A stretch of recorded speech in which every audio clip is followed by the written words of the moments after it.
It was a tough day for Lewis Hamilton and George Russell at the Miami International Autodrome, leaving Mercedes disappointed with their grid positions for Saturday's sprint. Despite Mercedes' efforts with a series of updates to the W15, both cars faced challenges during sprint qualifying too. Russell barely missed advancing to the pole position shootout, while Hamilton clipped the wall, resulting in a midfield starting position for the race.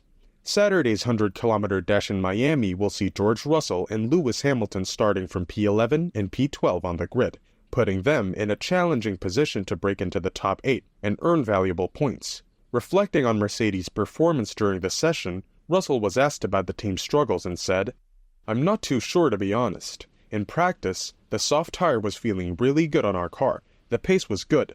On the medium, we just couldn't get the sweet spot. I found myself on the wrong side of it. It was tight up there, and we shouldn't have been in a position to be that close to the margin to the cutoff. We need to work overnight and make some improvement for the main quali." Hamilton provided insights into Mercedes' performance, saying that aside from his incident with the wall, there were no major issues behind the wheel. "The car felt really good in Q1, and then Q2, it didn't feel terrible. It's just we were 7/10 off. That's just, I think, the pace of our car," he commented. "I think the sprint race is going to be tough.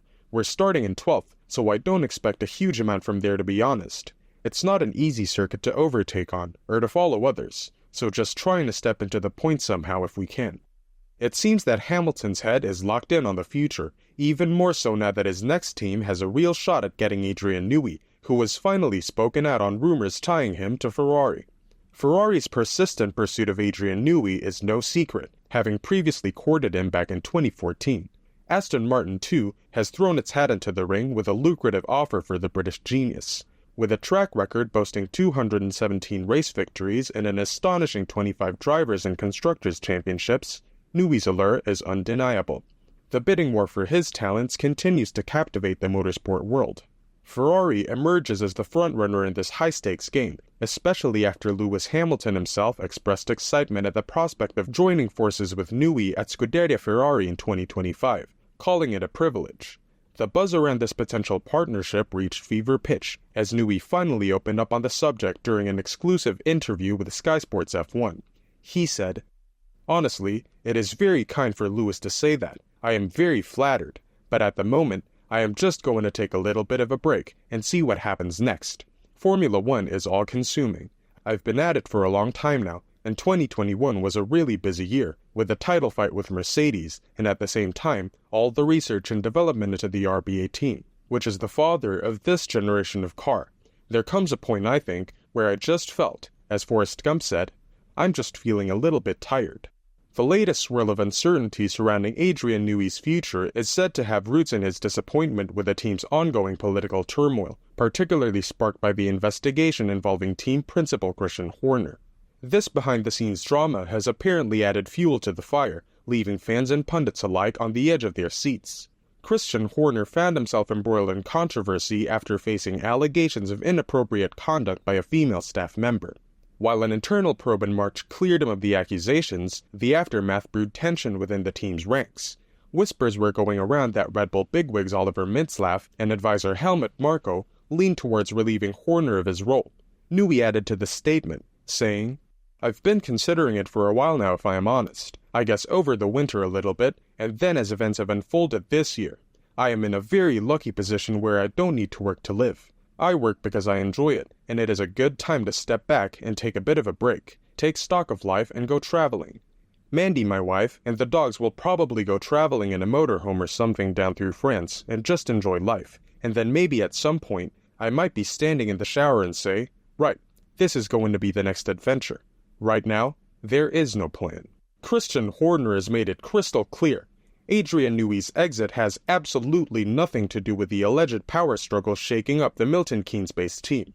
Rubbishing any notions linking Newey's departure to the ongoing drama, Horner emphasized that this move had been in the works for a year, dismissing speculations of unrest as the driving force. When pressed on the matter during an interview with Sky Sports F1, Horner stood firm on this stance, saying, "No, absolutely not. I think this has been coming for some time. There was a discussion pretty much 12 months ago that it might have been the time for Adrian to look at stepping back, so I know it's been on his mind for some time, and it's been something that we've been having to plan for. And what better time to go than with a run of form that we've had over the last couple of seasons with the way that the team is performing. He's stepping aside, not leaving the company, but stepping aside from Formula One, while we're right at the top of our game, and we'll be very sad to see him go. He's been an immense part of our team over the last pretty much 2 decades, but it'll be with sadness that we see him depart. The burning question on everyone's lips after the bombshell Newey announcement is how it might shake up Max Verstappen's future with Red Bull. Speculation has been rife about a potential blockbuster move to Mercedes for Verstappen, even though he's tied down in a contract until at least the end of 2028. The departure of Adrian Newey carries immense weight for Red Bull, considering their track record of never clinching a victory without his top-notch designs. But Christian Horner has reassured fans that despite the loss, reigning world champion Max Verstappen won't be following Newey out the door. He snapped back at reporters pushing this false narrative when he said, "You report those rumblings every week, but he's still here, and that makes us very happy in the team. He's got a wonderful group of engineers around him. He's got a great car, the best car on the grid. He's driving in the form of his life. And it's not about contracts, it's about being content. That's the same for any driver. He has that. He has that dynamic around him, and I think that what you're seeing with him is a driver that's reveling in that environment." In his classic no-nonsense style, Helmut Marko didn't hold back, labeling Adrian Newey's departure as a big loss for Red Bull Racing. This straightforward statement, praising Newey's legendary status, carries an undertone that seems to point a finger at Horner, hinting at internal tensions within the team. The Austrian told Kronenzeitung, "This, of course, is a big loss for Red Bull Racing. He wasn't always in the day-to-day business, didn't take care of every detail or every screw, but he was the one who had the complex knowledge of aerodynamics and mechanical grip of the entire car under control. In addition, his great success have made him a legend." McLaren CEO Zak Brown is predicting a chain reaction in Formula One following the news of Newey's departure from Red Bull. Brown sees Newey's exit as the first domino to fall from the team, anticipating that it could lead to more departures. When asked about his reaction to the news, Brown hinted at a lack of surprise, suggesting that Newey's decision could be the catalyst for others seeking new opportunities in the F1 landscape. He said, "Am I surprised? 6 months ago, I would have been surprised. I think, given everything that's gone on since the start of the year, and knowing Adrian pretty well, he's a very high-integrity individual. I'm not surprised he's moving on. I think the stuff that's going on there is a bit destabilizing. It's probably the first domino to fall. My guess is not the last based on the resumes that are flying around. I think they'll be missing what he brings to the team from a pure technical point of view, and then I think the leadership and the excitement people get from working with him will be missed." What do you think? Did Adrian Newey leave because of Christian Horner? Let us know in the comments below. And don't forget to subscribe and ring that notification bell for the hottest F1 news.